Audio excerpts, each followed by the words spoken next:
Gracias por continuar con nosotros. Hemos llegado ya al día miércoles 9 de diciembre de 2020. Como les veníamos adelantando, esta mañana vamos a conversar con la comisionada de Operaciones y Gabinete, Carolina Recinos. Hay diversos temas sobre los que queremos conocer por su punto de vista. Ella es parte del Ejecutivo y pues vamos a conocer cuál es la visión que se tiene de ciertos temas y situaciones que han ocurrido en las últimas horas, como por ejemplo, ¿qué ha pasado con el tema de este proceso que se hizo en la Asamblea Legislativa contra el viceministro de Justicia y Seguridad y director de la Policía Nacional Civil? Ayer se montó la sesión plenaria donde se iba a votar por el desafuero, pero los diputados se llevaron la sorpresa de que el funcionario había renunciado al cargo y pues quedó, digamos, en nada la sesión plenaria que se había montado.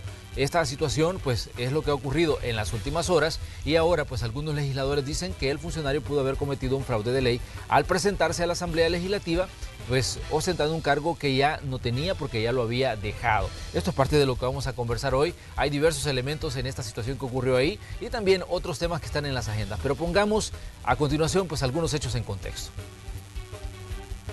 Tras 4 reuniones de la Comisión de Antejuicio, un dictamen favorable y una sesión plenaria extraordinaria para decidir si quitarle o no el fuero a Mauricio Arriaza Chicas, se reveló a último momento que un día antes renunció a su cargo como viceministro de Seguridad, dimisión que fue aceptada por la Presidencia de la República. En medio de un tenso proceso en el que el ministro de Hacienda Alejandro Zelaya reclamaba a gritos en el Pleno y era respondido de igual forma por el diputado arenero y directivo Alberto Romero, el proceso de desafuero se desarrollaba entre los alegatos de la fiscal Cristina Cornejo y los abogados defensores de Arriaza Chicas. Pero repentinamente, el abogado defensor de Arriaza Chicas, Nahum Martínez, revelaba la renuncia del funcionario.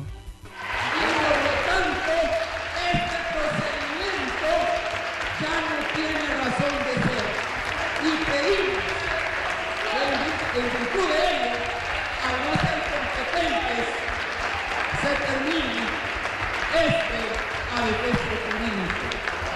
Nos retiramos, señor presidente, confiando en que el órgano judicial sí va a cumplir con el 235 de la Constitución. Inmediatamente los abogados y el funcionario salieron del Pleno sin dar declaraciones a los medios y bajo los aplausos de los funcionarios del Ejecutivo que se habían dado cita en la Asamblea Legislativa. Esta mañana abordaremos más detalles sobre este y otros temas con la comisionada presidencial Carolina Recinos. Bienvenidos a la entrevista de Hechos AM.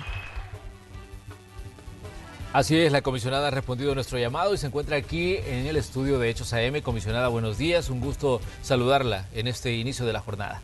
Gracias, Manuel, también para mí es un gusto poder estar nuevamente aquí, poder tener la oportunidad de llegar a tu audiencia. Siempre podemos compartir cosas importantes que están sucediendo en el país y que está realizando el gobierno, así que para mí, como repito, es un gusto, así estoy a la orden. Comisionada, ayer el presidente de la República daba el anuncio de que había renunciado el viceministro de Justicia y Seguridad y por ende quedaba, digamos, en un estado de nulidad el fuero del que estaba siendo despojado en la Asamblea Legislativa. Ya había una votación en la que las fracciones mayoritarias pues pretendían que se le retirara este beneficio, en este caso al comisionado Mauricio Arriaza Chicas, quien además es director de la Policía Nacional Civil. ¿Cómo explican ustedes esta situación que se dio en la Asamblea y también la repentina renuncia al cargo de viceministro de Justicia? Bueno, yo creo que la renuncia del señor comisionado de la PNC, director de la PNC, Mauricio Arriaza Chicas, está amparada en el artículo 141 del reglamento interior de la Asamblea Legislativa, en donde allí claramente se estipula que una de las causas para dar por terminado un antejuicio es la renuncia al cargo que le da fuero al funcionario que está siendo sometido a ese proceso. Por tanto, el antejuicio ya no tiene razón de ser y se interrumpe. Lo que sucede es que hubieron demasiados vejámenes, demasiadas faltas, irregularidades durante el proceso que fueron sistemáticamente señalados por la defensa del comisionado, del señor oficial, ¿verdad? En todo este proceso, esas demandas o esas peticiones no fueron atendidas.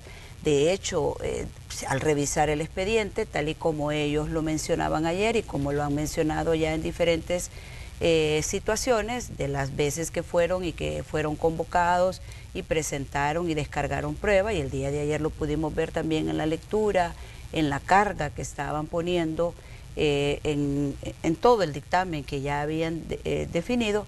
Entonces le pareció, porque esta es una decisión personal, esta es una decisión que el comisionado ha madurado y ha atendido, hizo pesar si seguía en un pleno, en una situación en la que estaba privando el show electorero y no el respeto a la ley, porque el antejuicio es una figura muy seria, muy delicada, y no prestarse pues a ese juego donde en el marco de un pequeño escenario donde siguen tirándose odio, ¿verdad? Y tirándose cosas totalmente en contra del gobierno desde el momento de la llegada del presidente Bukele. Entonces él define por decisión personal, madurado, me imagino con su familia, sopesado todo lo que continúa, todo lo que ha sucedido y le ha antecedido, y entonces toma esa decisión de solicitar ante el presidente de la República que le suspenda ese cargo, le pone la renuncia, el presidente se la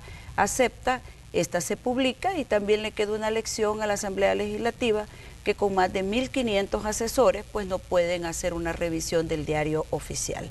La verdad es que él tenía 2 cargos, uno ad honorem, que es al que renuncia, ¿verdad? Renuncia ante ese cargo y continúa como director de la Policía Nacional Civil, un cargo que le fue concedido también por el presidente Nayib Bukele y el cual ha ejecutado con éxito. El comisionado Arriaza Chicas es uno de los líderes principales de la ejecución del Plan Control Territorial, que al parecer es el elemento principal por el cual lo quieren sacudir, lo quieren afectar, porque este plan ha tocado grandes intereses ocultos que estaban aquí en el país y por los cuales nuestras familias pasaban llorando, por los cuales nuestro país era reconocido como uno de los más violentos, y entonces el comisionado se convierte en un blanco, ¿verdad? En una posición, en una pieza a la que quizás consideran es mejor apartar, porque el Plan Control Territorial está eliminando todos esos privilegios y todas esas condiciones de hacer de la violencia un usufructo.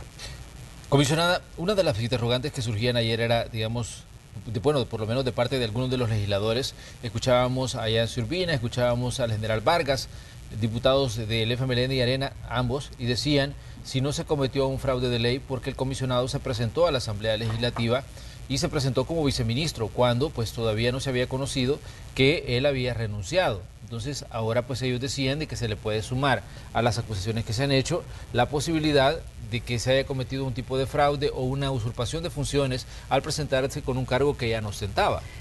Mire, fíjese que de este proceso yo creo que todos sacamos lecciones, y al escuchar a esa muy bien estructurada defensa del señor oficial comisionado Arriaza, nosotros nos damos cuenta de que es bien fácil inventar delitos que ni siquiera están tipificados en la ley. Yo creo que todas esas manifestaciones, a las cuales creo que tienen derecho, ¿verdad? Porque la verdad es que no solo fue sorpresivo, sino que dejó servida una mesa que había sido estructurada con criterios de vendetta política como herramienta electorera y como una herramienta de castigo a enemigos políticos, porque así sentí yo que ven realmente al gobierno. El odio que yo vi hacia nuestro director, cuando se dirigían hacia nuestro director de la Policía Nacional Civil, el odio y el irrespeto con el que se trata a los funcionarios de gobierno del presidente Bukele ahí dentro de la Asamblea, pues realmente lo lleva a que puedan manifestar cualquier cosa. Si es que el proceso tiene que continuar, nadie ha dicho que ahí termina. Ahí terminó un show, ahí terminó lamentablemente la utilización y la mala utilización de un mecanismo legal que sí está contenido en la ley, que es el antejuicio, así como las interpelaciones. Pero en esa desesperación por correr, porque ya el tiempo electoral no les da y las encuestas son sumamente desfavorables, en esa carrera, en esa premura, en ese odio con que se formulan las cosas, yo creo que ellos caen en sus propias trampas. Y entonces al caer en sus propias trampas, se ven desarticulados y entonces luego empiezan a manifestar una serie de situaciones, que si hay delito en esto, que si se presentó así, que si se presentó así. La verdad es que ellos no revisaron el diario oficial, eso ya estaba publicado y bueno, si ellos consideran que hay un delito y lo pueden probar luego las instancias correspondientes, ya cuando se siga en el órgano judicial, en el sistema judicial, el caso del señor oficial, pues ahí es donde se va a demostrar, pero la verdad es que él manifestó en su renuncia y al hacerla, pues da de forma implícita que él sí confía en el sistema judicial, con todos sus defectos, porque no es perfecto y todos lo sabemos, pero podría ser que ahí sí se respeten las garantías a las que todos los ciudadanos tenemos derecho, los derechos mismos que están consagrados, el principio de inocencia que se debe de respetar y no condenarlo a priori como lo estaban haciendo ahí, como lo habían anticipado al adelantar criterios 2 miembros de esa comisión que venían de la comisión de investigación de la colocación de bonos y se convirtieron automáticamente, y no se quisieron recusar, en demandantes y en juzgadores. O sea, han manipulado los principios de ley. Entonces ahora pueden decir que hay otros delitos que los pongan en el expediente, que van a remitir al fiscal general, pero que también pongan las razones por las que él renuncia, las faltas a la verdad, las irregularidades en las que cayeron, que documentalmente cayeron en faltas y en posibles delitos, entonces, pero que también lo pongan en ese expediente para que el fiscal entonces haga un análisis sereno, pueda tipificar de verdad el delito, porque según la defensa no estaba bien sustentado, sino que estaba sustentado en una ley ya derogada, entonces que haga un buen análisis y que lo lleve entonces a una instancia judicial, a una instancia ya del sistema judicial, donde se pueda seguir esto, porque obviamente todo indica que se va a continuar, que lo va a presentar a un juzgado de paz y que esto lleva un proceso que tentativamente puede llegar hasta la sala de lo penal. Pero, aquí la ley nos da a nosotros una serie de recursos. Allí comenzó algo que pudo haber sido bien hecho, que pudo haber sido bien estructurado, pero que lamentablemente la premura con la que están trabajando los diputados, el temor que tienen de que se acerca el 28 de febrero, los ha llevado a equivocarse y a caer en su propia trampa. Pero, comisionada, una de las interrogantes es, digamos, en el caso de que se pide a la Fiscalía General de la República que proceda contra en este caso, del comisionado Arriaza Chicas, los problemas legales en los que él puede en determinado momento estar, digamos, atendiendo todas las situaciones que se den en los tribunales, porque es claro de que termina el proceso en la Asamblea Legislativa, pero no a nivel judicial.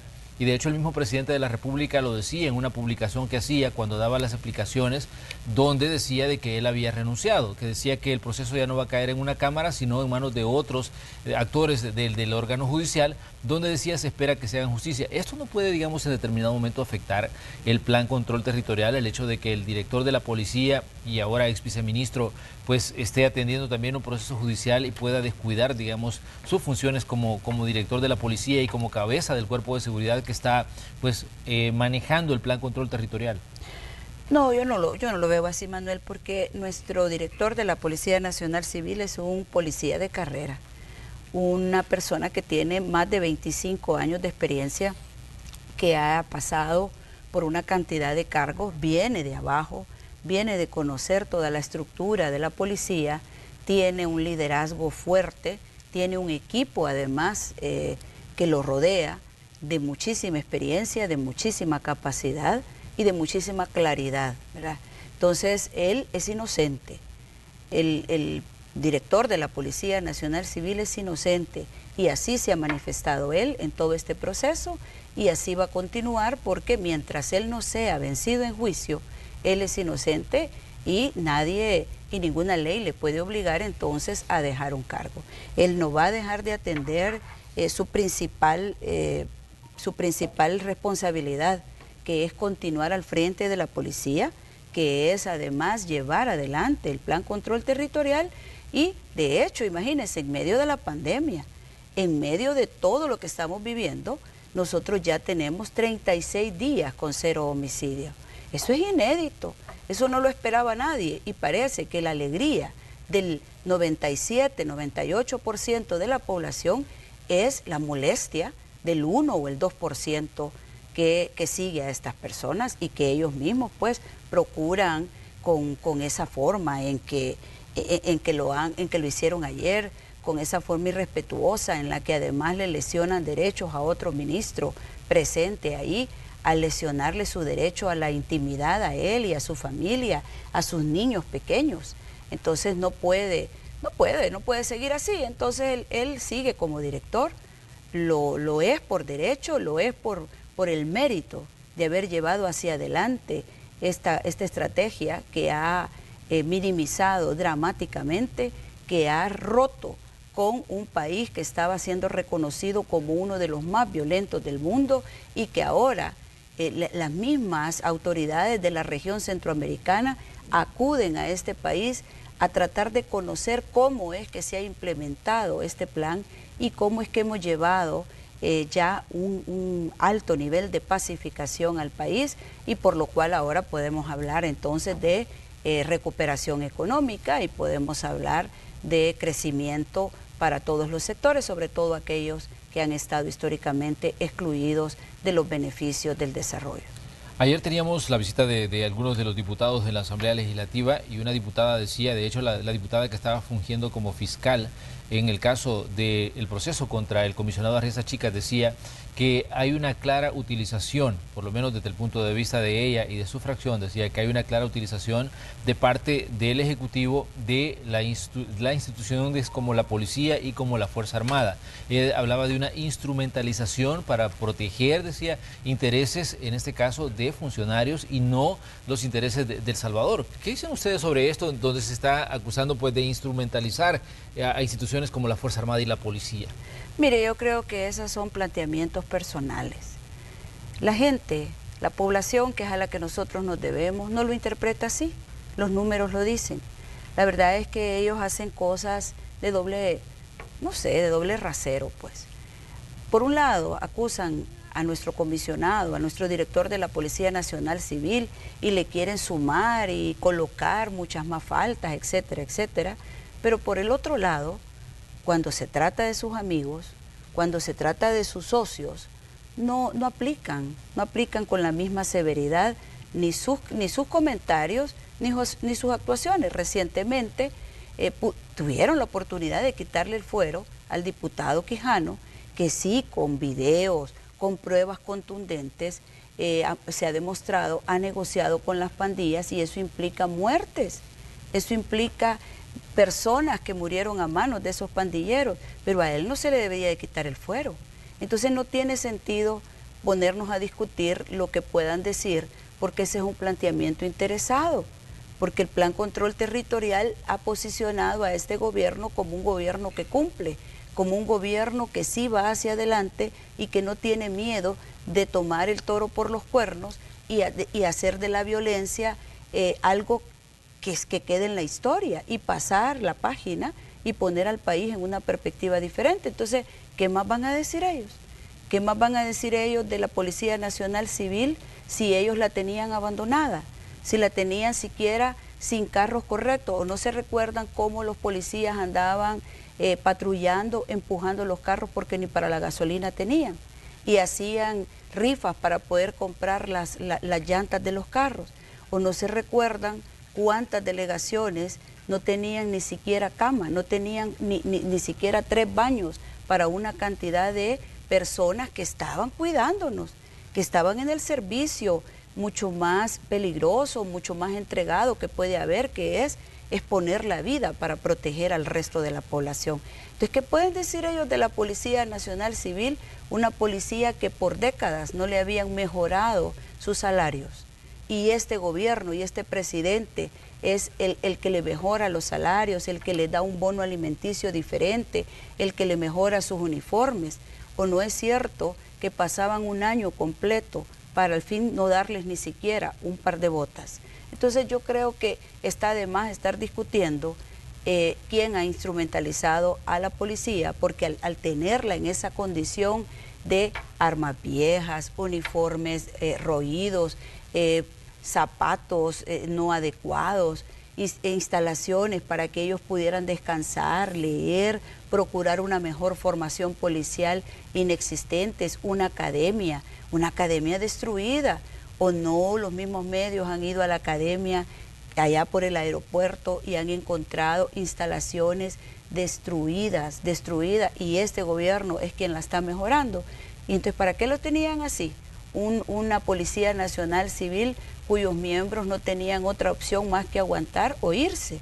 Ahora es una policía a la que se le está dando dignidad, a la que se le está dando importancia, a la que se le está dando el lugar que merece en una sociedad que heredamos violenta y que la tenemos que cambiar con una combinación sabia de disciplina y de oportunidades.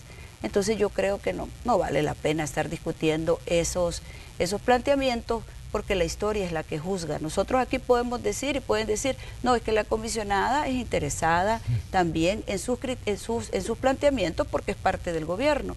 No, vayámonos, salgámonos cada uno de nuestra investidura y veamos la realidad. Veamos qué dice la gente, ahí están los números, ahí está lo que la gente plantea, ahí está esa gente que nunca se había visto, pues, que organizaciones sociales salieran a apoyar al director de la policía. Eso nunca se había visto y eso solo tiene una razón de ser.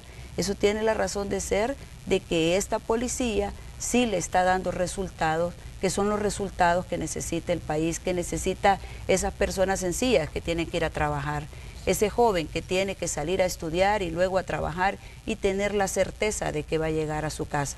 Por supuesto que hay mucho por hacer, todavía hay mucho que lamentar, todavía hay mucho que llorar, pero no es lo mismo que encontramos.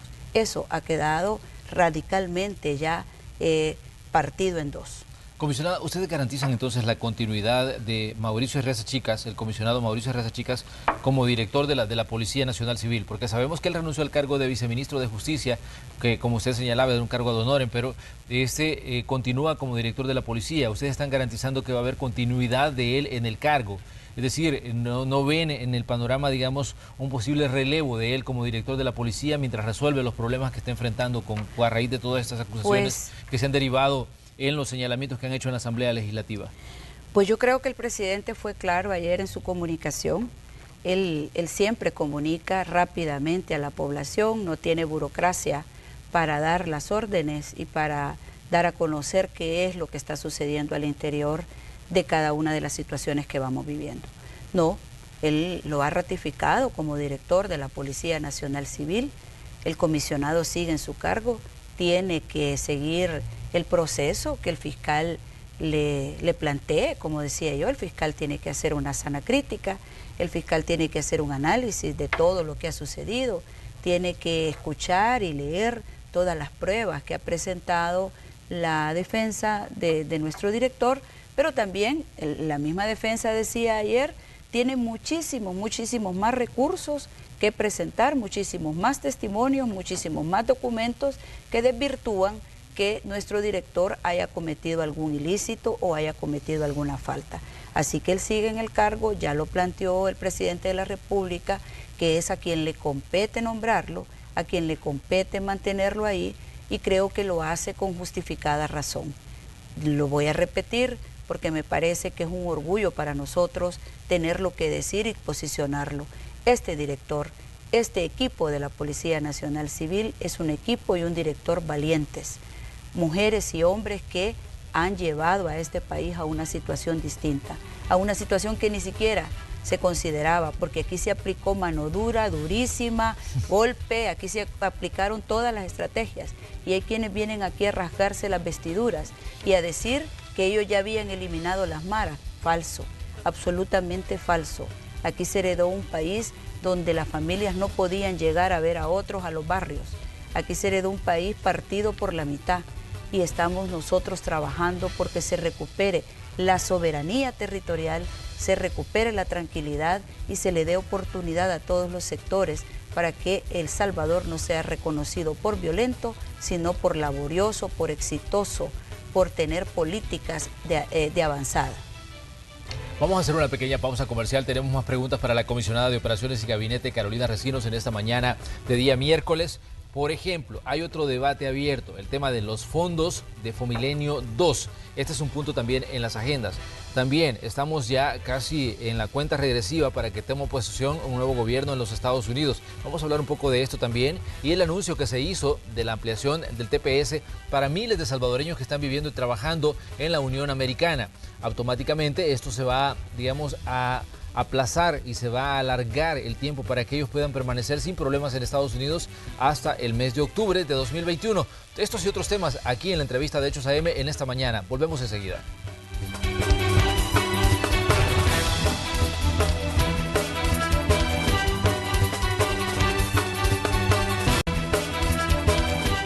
Esta mañana en Hechos AM nos visita la comisionada de Operaciones y Gabinete, Carolina Recinos, y estamos haciendo una evaluación de diversos temas que están en las agendas informativas en estos días. Ya hablábamos de lo que pasó en las últimas horas en la Asamblea Legislativa con el proceso de antejuicio contra el comisionado Mauricio Arriaza Chicas, quien renunció al cargo de viceministro de Justicia y Seguridad, pero que continúa como director de la Policía Nacional Civil. De hecho, la comisionada nos decía en el segmento anterior que hay de parte del gobierno y de parte del Ejecutivo pues una continuidad en el trabajo que está haciendo, en este caso, Mauricio Arriaza Chicas. Comisionada, pero hay otros temas que han entrado de lleno pues en la discusión y en el debate. El tema de los fondos para Fomilenio 2.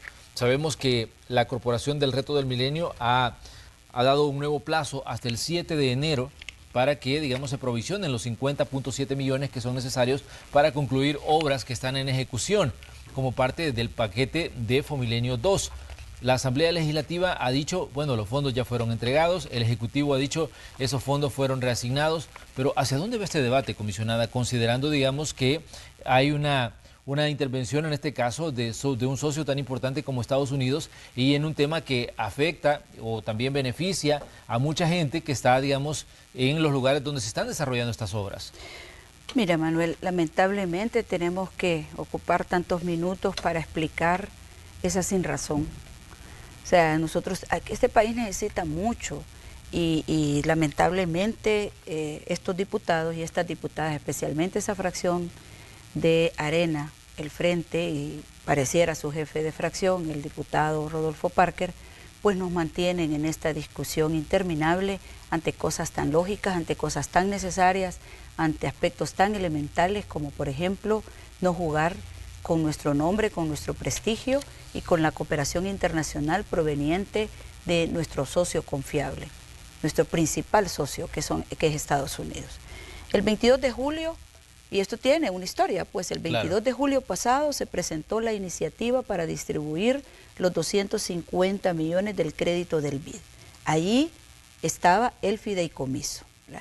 Pasó el 4 de agosto, fue el ministro Zelaya, lo explicó a detalle, pero no lo aprobaron. Pasó todo agosto, pasó septiembre y luego el 6 de agosto, el 6 de octubre, el presidente le da instrucciones al ministro para que retire esa iniciativa. Entonces, por lo tanto, esa iniciativa con esos recursos ahí ya no estaba y la Asamblea, por más que diga, ya no podía hacer una distribución o una redistribución de fondos porque ya no estaba esos recursos ahí dispuestos en la Asamblea Legislativa y cada poder del Estado debe de cumplir con lo que le compete. Y quien tiene iniciativa para llevar recursos y lo lleva en un concepto de distribución es el ministro de Hacienda. Ya ellos podrán ver si le dan o no le dan esa distribución, que ya es facultad de la Asamblea Legislativa, pero no inventarse que a pesar de que se ha retirado una iniciativa, ellos la siguen teniendo ahí porque consideran que así es. En los primeros días de noviembre, entonces, habiéndose retirado la anterior, se presenta la iniciativa 5036 y ahí se incorporan 96 millones para pago del FODES, 50 de Fomilenio, 64 de Fopromid y 44 para otros compromisos de gobierno. Esta iniciativa se le dio dictamen favorable en la Comisión de Hacienda el 12 de noviembre. Luego, sin explicación alguna, la llevan al Pleno y no la aprueban. O sea, ya llevaba dictamen favorable y no la aprueban. Y se ponen entonces a aprobar otra cosa. se ponen a aprobar en base a otros recursos y otra iniciativa que ya no estaba en el Pleno, que ya no estaba dentro del seno de la Asamblea Legislativa.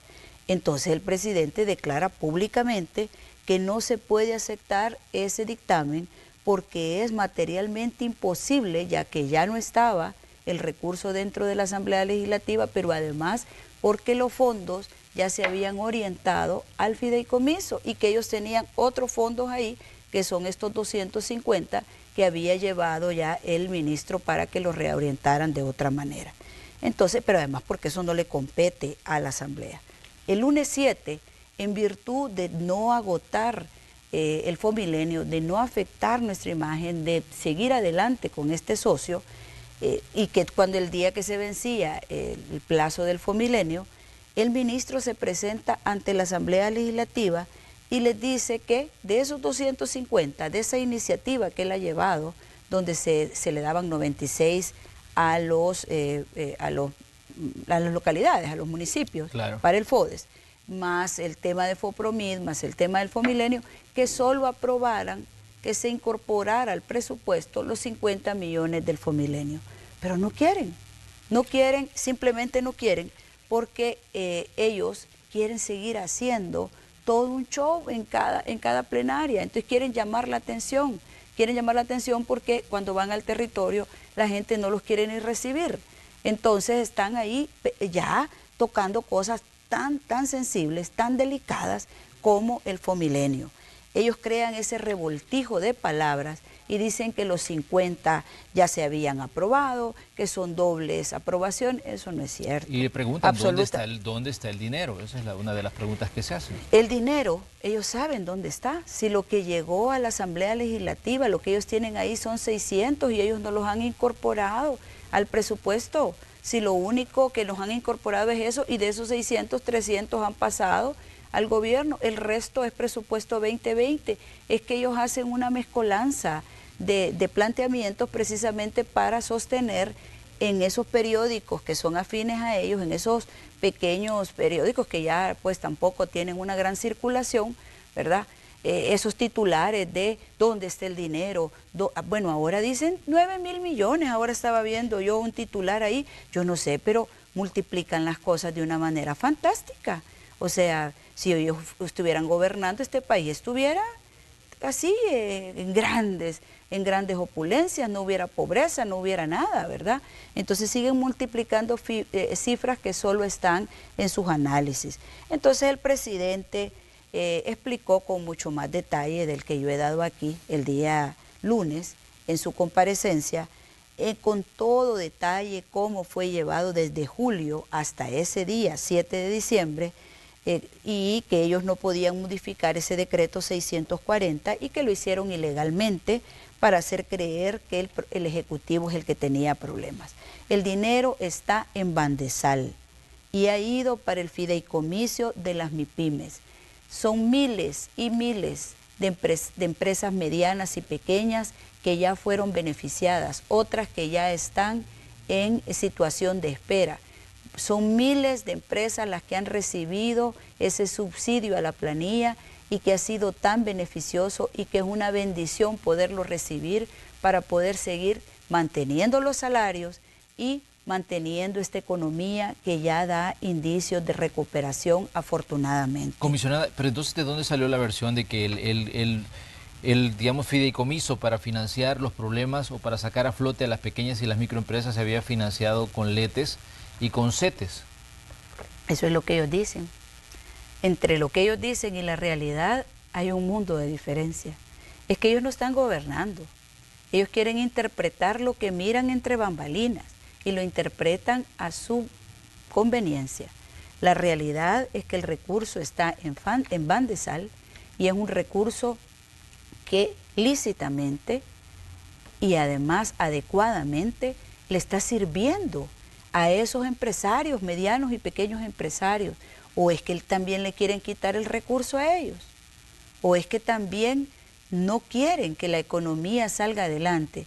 Como, fíjense bien, le apostaron a que hubieran muertes, porque le cercenaron todas las capacidades y todas las herramientas legales al gobierno para poder contener la pandemia. satanizaron todo eso, cuando en otros países, por ejemplo, ahorita mismo se está hablando de cárcel para quienes contagien, para quienes no usan la mascarilla. Sin embargo, aquí le fueron quitando las facultades al presidente, le fueron quitando las facultades al ministerio y después no quieren que haya recuperación económica, le quieren quitar las facultades al gobierno para poderle entregar los recursos a los medianos y a los pequeños empresarios. No, yo creo que ellos están muy mal. Yo creo que ellos están muy mal y hacen argumentos a su conveniencia. El recurso está en Bandesal, el recurso lo está recibiendo las MIPYMES y yo creo que eso es correcto. Y el otro recurso que tienen ellos ahí, que son los otros 250 millones del BID, los pueden aprobar perfectamente y pueden apoyar a sus alcaldes que están demandando el FODES. Ahí van 96 millones para ellos, aparte de los 96 que ya se entregaron y los 116, los 95 y los 116 que ya se entregaron de los otros recursos que ellos asignaron al presupuesto. Discutamos con realidades, no con planteamientos políticos. O sea, ciertamente las elecciones están a la vuelta de la esquina, pero el país amerita cierta seriedad, pues. En temas tan delicados como este, podemos perder la cooperación con Estados Unidos. Y yo creo que por ahí va el tema. Cuando nosotros llegamos, encontramos una cooperación rota, una asistencia técnica perdida. Todo lo que se le iba a dar, la cooperación que ya estaba aprobada para el país en el Triángulo Norte, también perdida. O sea, ellos ya están un poco acostumbrados a dejar perder dinero. Con la Unión Europea también encontramos que habían dejado perder 10 millones porque no habían ejecutado en este país de tantísima necesidad, que cada dólar realmente debe de utilizarse y debe de conseguirse y debe de apreciarse porque lo necesitamos. También de la Unión Europea habían perdido 10 millones porque no ejecutaron un proyecto en Ciudad Mujer. Entonces, o no cumplieron con los indicadores que estaban dirigidos para Ciudad Mujer. Entonces nosotros hemos tenido que ir recuperando esos 10 millones, la confianza en la cooperación con Estados Unidos, la confianza en la cooperación con Alemania, y siguen jugando porque no solo es el Fomilenio, también en la Asamblea Legislativa tienen retenidos ahí fondos donados del Gran Ducado de Luxemburgo. Tienen tuvieron por meses los recursos de KfW porque también los querían poner a su conveniencia o a su criterio, como que si a ellos los han elegido para gobernar y no para legislar. Comisionada, ¿cómo interpretan ustedes la decisión de la Corporación Reto del Milenio de extender el plazo para que se provisionen los fondos hasta el 7 de enero? Porque la fecha límite era el 7 de diciembre, de hecho fue el lunes de esta semana, y ahora pues se tiene el plazo hasta el 7 de enero, pero el reloj está corriendo. Hay una cuenta regresiva y hasta ahora pues no vemos la posibilidad de que haya un acuerdo entre Ejecutivo y Legislativo para solventar y desenredar esta situación en la que se han convertido los fondos para Fomilenio, la contrapartida que debe aportar el Estado salvadoreño para que se puedan hacer las obras o se puedan continuar proyectos tan importantes como el periférico Claudia Lars, que está suspendido debido pues a esto que está pasando con estos fondos. Mira, yo creo que en primer lugar hay que agradecer a la Corporación del Reto del Milenio ese gesto de madurez al encontrarse en esa situación donde hay un debate político alrededor de obras sociales y alrededor de donaciones que además nos propician condiciones favorables en educación, nos propician condiciones favorables en lo que es logística, en aduana, en lo que es esa cantidad de obras viales y de conectividad que se han desarrollado y que podrían quedar a la mitad y que podrían afectar a maestros, alumnos, porque no van a tener esas escuelas. Hoy, ahorita que estuvieron las lluvias y que nosotros aperturamos albergues, nos pudimos dar cuenta, quienes recorrimos de palmo a palmo el país, que las escuelas que se han construido a través de Fomilenio tienen una calidad y una condición que no la tienen el resto, que es la que nosotros vamos a ir buscando para todo el sistema educativo y para toda la infraestructura. Ese periférico Claudia Lars, eso no es importante. ¿Marca o no marca una diferencia entre arterias y comunicación vial del siglo pasado hacia el siglo que estamos viviendo o hacia el futuro? Esa logística, que la necesitamos o no la necesitamos, esa mejoría en aduana, cuando nosotros vemos que ahí está centrado todo lo que se puede expresar en la política de facilitación de comercio. Entonces yo creo que nos dan una oportunidad, nos da una oportunidad de oro la Corporación del Reto del Milenio para que podamos, ojalá, en este punto, apartar esos intereses, hacer, digamos, un poquito de lado la campaña y poder aceptar que se incorporen esos 50 millones al presupuesto general de la Nación, tal y como lo llevó el ministro Zelaya, porque se les dijo, bueno, miren, no nos aprueben el resto, solo aprueben los 50 millones. Y nosotros le cumplimos a Fomilenio y entonces completamos esas escuelas, completamos esas grandes obras de infraestructura vial, completamos todo lo que tenemos con el Fomilenio y que nos va a ayudar económicamente, infraestructuralmente y socialmente al país. Comisionada, ¿cómo ven ustedes el hecho de que Estados Unidos también haya ampliado el TPS hasta octubre de 2021? Sabemos que se vencía ya el 4 de enero este beneficio para los salvadoreños que han estado viviendo y trabajando en Estados Unidos en las últimas décadas, porque ya tienen varios años de estar allá con la sombrilla de TPS. Ahora pues se vencía este beneficio el 4 de enero y pues se da una prórroga hasta octubre de 2021. ¿Cómo interpretan ustedes este gesto de parte de Estados Unidos, considerando, digamos, la situación en la que se encuentran también muchos salvadoreños que están pues haciéndole frente a la pandemia en este país? Bueno, es el resultado de las buenas relaciones que ha generado el presidente Nayib Bukele desde la llegada al gobierno. Nosotros encontramos unas relaciones rotas, encontramos que el anterior gobierno y los anteriores gobiernos le habían dado la espalda a los miles y miles y miles de salvadoreños y salvadoreñas que tuvieron que emigrar por falta de oportunidades en su país y que se radicaron desde hace muchísimos años, principalmente en Estados Unidos. Entonces el presidente le da un giro de timón a las relaciones diplomáticas, no son relaciones entre personas, son relaciones entre gobiernos, como él muy bien lo dijo y lo dijo ampliamente el lunes. Entonces este auxilio migratorio que solo se le está dando a nuestros hermanos salvadoreños es el resultado de ese cabildeo, es el resultado de esa relación fuerte que ha construido el presidente y que sistemáticamente ha sostenido nuestra canciller, que por cierto se encuentra precisamente allá trabajando en ese tema y obteniendo estos resultados. Eso nos da un tiempo de calidad, nos da un tiempo extraordinario para poder incorporar esta discusión con más fuerza con el nuevo gobierno que va a asumir en enero en Estados Unidos y que ya manifestó pues que va a trabajar el tema migratorio todavía con muchas más facilidades para el mundo entero, en este caso nuestros hermanos salvadoreños, y allá estarán nuestros equipos, allá estará todo el equipo de Cancillería, allá estará probablemente encabezando en primera línea nuestra canciller el trabajo que se está haciendo en beneficio de los salvadoreños. Ya entró en funciones, ya está en funcionamiento allá nuestra embajadora Milena Mayorga, ya ella tiene muchísima capacidad para hacerlo, ya lo ha demostrado, está trabajando codo a codo con nuestros hermanos salvadoreños y este auxilio migratorio pues nos da ese tiempo de calidad, ojalá para tener un estatus permanente o para renovarlo nuevamente,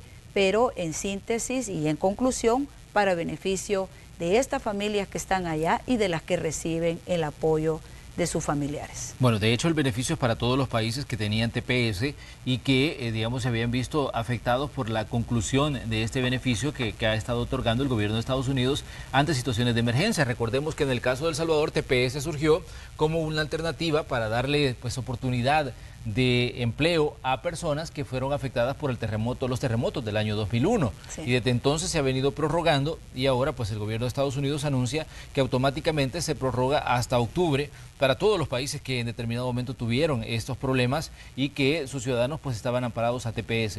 Pero ¿cuál es en sí, digamos, la misión que le han dado en este caso desde el Ejecutivo a la embajadora Milena Mayorga? Porque el presidente decía, el objetivo es buscar una salida permanente para estas personas que ahora pues están con un permiso temporal que da TPS. Bueno, mira, cuando nosotros llegamos acá, el TPS estaba ya completamente muerto, ¿verdad? Se ha hecho todo un trabajo, anunciaron hace ya casi un año que luego de las sentencias a los salvadoreños se le iba a extender este nuevo plazo. Qué bueno que se extienda para todos, porque la migración cuando no es optativa, sino que es porque no hay oportunidades, se convierte en una necesidad. Y ellos allá, todos los que han estado acogidos a este permiso temporal de trabajo, son personas que están cumpliendo con la ley, que están tributando y que además están aportando a la sociedad en la cual viven. Me parece fabuloso que haya sido extendido para todos. Nos vamos a referir en este caso a los salvadoreños, que es nuestra razón de ser, que es nuestra diáspora, que es parte de esa gran diáspora por la cual estamos trabajando y por la cual estamos modificando incluso nuestra manera de entendernos con ellos, porque el presupuesto 2021 lleva un apartado especial para poder atender, mejorar los consulados, poderlos atender mejor e incorporarlos a una línea conectada hacia proyectos de desarrollo al interior del país. En este caso, nuestra embajadora, nuestra querida embajadora Milena Mayorga, tiene un mandato directo de nuestro presidente. Ella representa, los embajadores representan al presidente de su país, ella representa en este caso al presidente Nayib Bukele, y es la voluntad del presidente que se trabaje intensamente por encontrar un estatus permanente. Es el deseo de nosotros trabajar sin horario, trabajar para que nuestros hermanos salvadoreños, nuestras hermanas salvadoreñas que se encuentran bajo ese estatus, tengan una solución permanente o puedan ver un horizonte donde se pueda prorrogar y se pueda buscar con más tranquilidad otros mecanismos. Probablemente no se llame TPS, ¿verdad? Probablemente se llame de otra manera, pero se ponga en la mesa y podamos lograr en ese cabildeo, en esa comunicación con las nuevas autoridades, que se cumpla ese ofrecimiento hecho por ellos en campaña y en el cual nosotros tenemos realmente muchísimo que aportar, porque también el país está trabajando por generar oportunidades aquí, por frenar esa migración, por frenar esa ruta de muerte en la que tantas personas cayeron o perdieron un brazo, o perdieron una pierna, donde tantas familias ahora ya no saben si sus familiares están vivos o muertos. Entonces nosotros estamos haciendo nuestra parte y podemos entonces entrar en una discusión entre países, un país, El Salvador, como lo decía el presidente, que desea tener siempre las mejores relaciones, los mejores tratos con el gobierno de Estados Unidos. Sabemos que hay una cuenta regresiva también para que tome posesión Joe Biden, el demócrata Joe Biden de la Casa Blanca. Él ganó las elecciones allá en Estados Unidos y por ende pues los países ahora tienen que entenderse con una nueva administración, una administración demócrata. ¿Cuál considera usted que son los lineamientos de trabajo de El Salvador con la nueva administración de la Casa Blanca, con la nueva, digamos, cabeza de la política en Washington? Bueno, continuarlo mejorando, ya lo decía el presidente, si es que miren, cuando llegó el presidente Bukele no había prácticamente relación con los Estados Unidos. La alerta de viaje estaba altísima, no había cooperación, no había relación.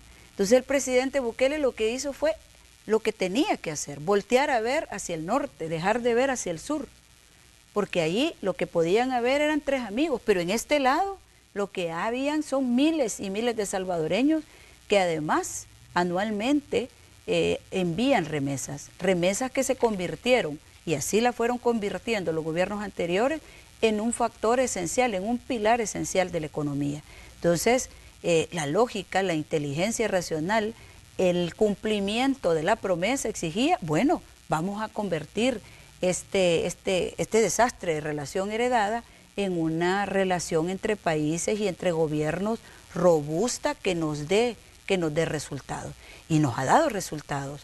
Nos eliminaron, nos redujeron la alerta de viajes, y aquí está el país desarrollando mundiales de surf, y aquí está el país realmente hablando de que el turismo se convierte en un eje principal de la reactivación y de la recuperación económica. Nos generaron ayuda inmediata con la pandemia, nos dieron camas de UCI, nos trajeron ventiladores donados, y pudimos entonces hacer realidad tener más de 1000 camas de UCI de 37 camas que encontramos nosotros en el Sistema Nacional de Salud. Además nos han dado otros apoyos, este mismo apoyo, porque antes que esta última decisión le diera a todos los que estaban acogidos bajo este mecanismo o esta forma de permiso temporal de trabajo, era solo a los salvadoreños a quienes le habían extendido un año. Entonces nosotros lo que esperamos es seguir fortaleciendo esa relación. Como decía yo hace un rato y como lo ha dicho otros funcionarios y nuestro presidente mismo, la relación con Estados Unidos es una relación entre gobiernos. Él lo decía el lunes, esperamos tener las mejores relaciones con el nuevo presidente Biden. No tenemos por qué ponerlo en tela de juicio porque no somos nosotros los que elegimos a los gobernantes en Estados Unidos. Allá hubo un proceso democrático, se ha seguido todo un mecanismo tal cual las leyes lo permiten y el presidente que sea nombrado, el presidente que sea electo, con ese presidente, este gobierno y este presidente Bukele va a trabajar arduamente por tener las mejores relaciones, que eso es lo que le conviene al país. O sea, nosotros estamos trabajando en virtud de mejorar siempre las condiciones adentro y afuera hacia nuestros connacionales. Comisionada, aprovechando su visita, queremos hablar también de otros temas. Sabemos que algunos de los funcionarios que van a buscar puestos de elección popular en los próximos comicios de 2021, pues han comenzado a poner a disposición sus cargos. Por ende, esto implica que va a haber relevos en el gabinete del presidente Nayib Bukele, como por ejemplo el ministro de Gobernación ya anunciaba que se retiraba de su cargo porque él va como candidato a alcalde de San Salvador. La ministra de Cultura sabemos que es candidata a diputada también, y así pues hay otros funcionarios que también van a optar a cargos de elección popular. ¿Cómo ven ustedes estos relevos que se pueden dar en el gabinete y que obviamente tienen que ser ya, digamos, a corto plazo estos cambios porque pues la campaña está ya prácticamente muy cerca y por ende estos funcionarios que buscan puestos de elección popular tienen que dedicarle tiempo al trabajo de campo y pues separarse de los puestos que estaban ocupando? ¿Cómo ven ustedes estos cambios que se tienen que hacer en el equipo de trabajo? Bueno, yo pienso primero decir que ya todos los funcionarios que optaron en su momento competir dentro del partido Nuevas Ideas y ganaron una postulación, ya ellos, según lo manda la ley, en el plazo que lo manda la ley, ya interpusieron sus renuncias, ¿verdad? Ellos ya no están ejerciendo sus cargos, están ya en su fase de candidatos y creo pues que lo van a lograr porque los números que nos dan las encuestas indican que Nuevas Ideas pues va a tener buenos resultados. En el caso de Gobernación ya está en funciones un viceministro. En el caso de Cultura, el presidente va a decidir en su momento si sustituye permanente o hace una transición, digamos, para poder evaluar otros perfiles. Eso ya es un tema del presidente de la República. El comisionado Luis Rodríguez ya renunció, ya está en funciones. El comisionado Flores, ya ustedes lo han entrevistado, lo han visto, ya él tiene mucha experiencia en esto, le está dando continuidad a esa gran labor que hizo Luis Rodríguez en la comisión como comisionado de proyectos estratégicos y que lo vieron en el ferry con Costa Rica, lo ven con la construcción del aeropuerto, lo ven con el proyecto Nuevas Ideas, o sea, todo lo que el comisionado Luis Rodríguez fue trabajando y fue facilitando con el resto de funcionarios al interior del gabinete del presidente Bukele, también nuestro secretario privado. Es decir, esto tiene plazos de ley y nuestros ahora candidatos pues cumplieron en su momento y es el presidente el que tiene que definir perfiles porque su equipo de gobierno es la gente con la que él trabaja, esas funciones no están detenidas, siguen ejecutándose porque hay funcionarios ad honorem ahorita ejecutándolas. Muy bien, comisionada, sabemos que estamos desde marzo en una situación de pandemia.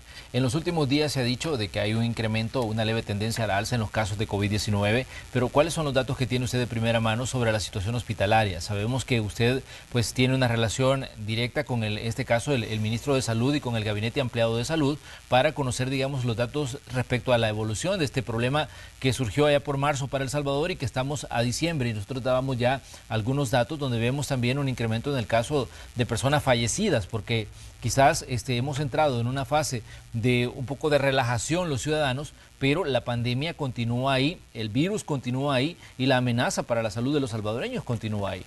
Exacto, el virus está, el virus no ha desaparecido del país y no puede interpretarse el anuncio de que nosotros estamos ya en lista de espera o que nosotros hemos trabajado desde junio la obtención de las vacunas y ser ojalá, primero Dios, dentro de los países de América Latina que reciban la vacuna, ser también, estar en ese grupo de primera línea.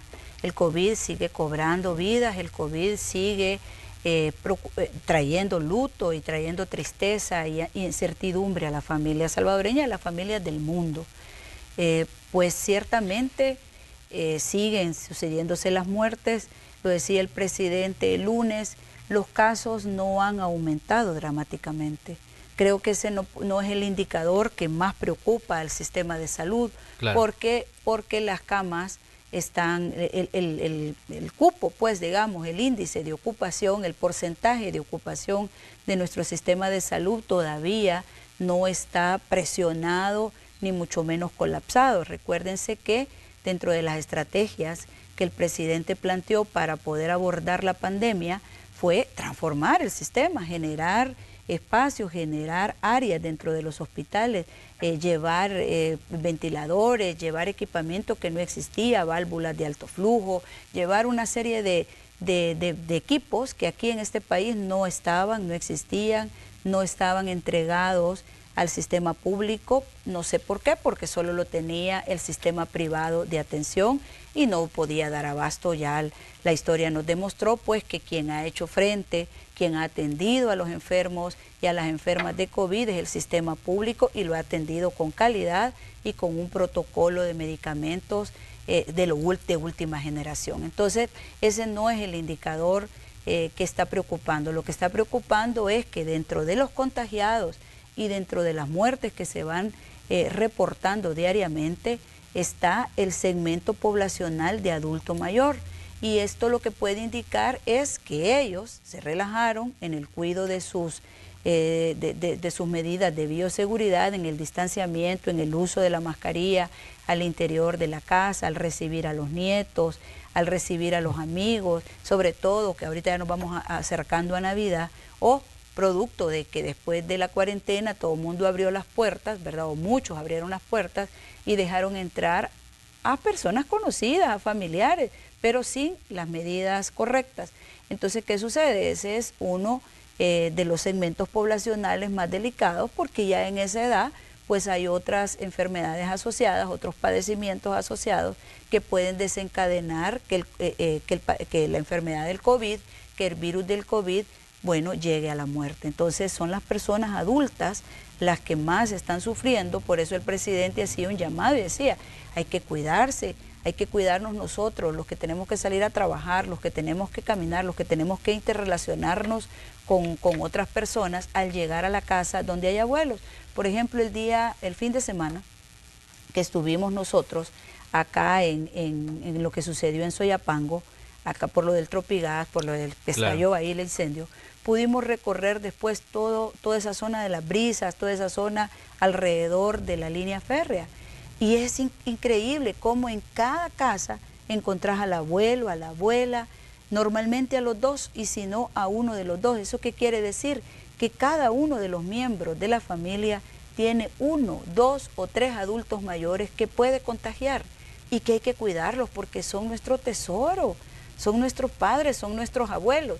Y lo que sucede es que nosotros vemos en la parte recreativa, que es un derecho de todos, pero vemos a muchos jóvenes sin mascarillas ahí. Entonces hay que recuperar esa disciplina, hay que hacerlo por amor a la familia, por amor a la madre, al padre, al abuelo, a los adultos mayores, a esos que nos dieron la vida, a esos que ahora nos toca cuidar, así como nos cuidaron de pequeños a nosotros.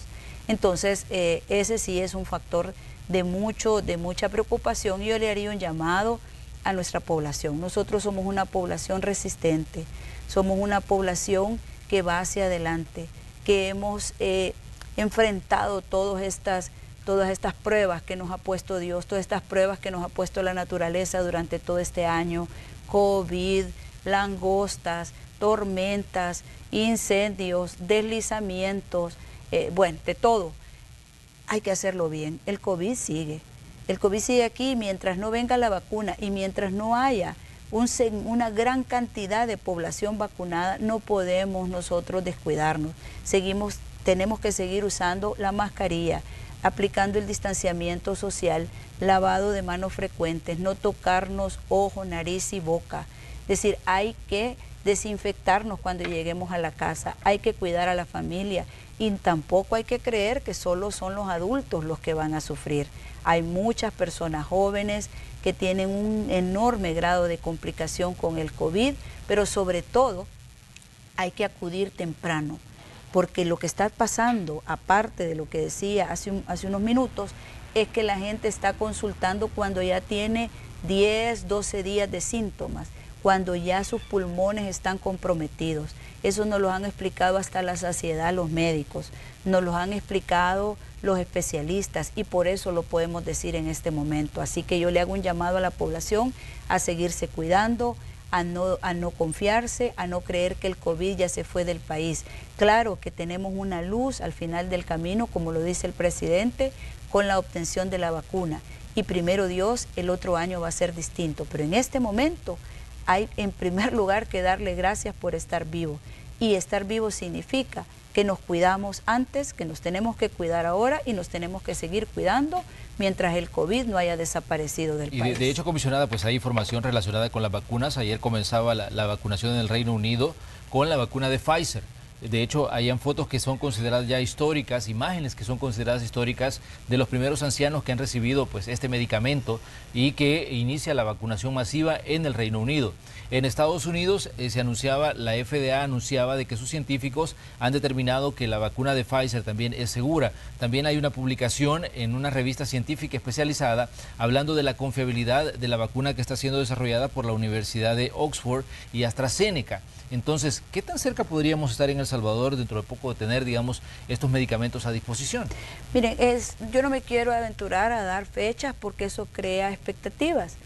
Porque el presidente lo dijo con claridad, la vacuna no va a venir en este momento. Él habló de probablemente el primer trimestre del 2021. Ya se está viendo que en los países, que eso es natural, que se comience a aplicar en los países grandes, en los países de mayor desarrollo y de mayor poder adquisitivo, ¿verdad? Donde además está desarrollado, donde están los laboratorios. Pero eso ya es un indicativo favorable que nosotros la vamos a tener pronto. El presidente habló de esos plazos, dentro de esos plazos nos estamos moviendo, no podemos dar una fecha específica, pero sí vamos a tener la vacuna porque desde junio nuestros equipos, personas con mucha capacidad, con mucha habilidad para la negociación, han estado trabajando, así como nos anticipamos en la pandemia, al uso de la mascarilla, a la adquisición de retrovirales, a la adquisición de medicamentos, a la aplicación de esos protocolos como el plasma, a la generación de áreas, a la transformación de los hospitales, a la construcción del Hospital El Salvador, que ahora es nuestra gran reserva estratégica para el tratamiento del COVID.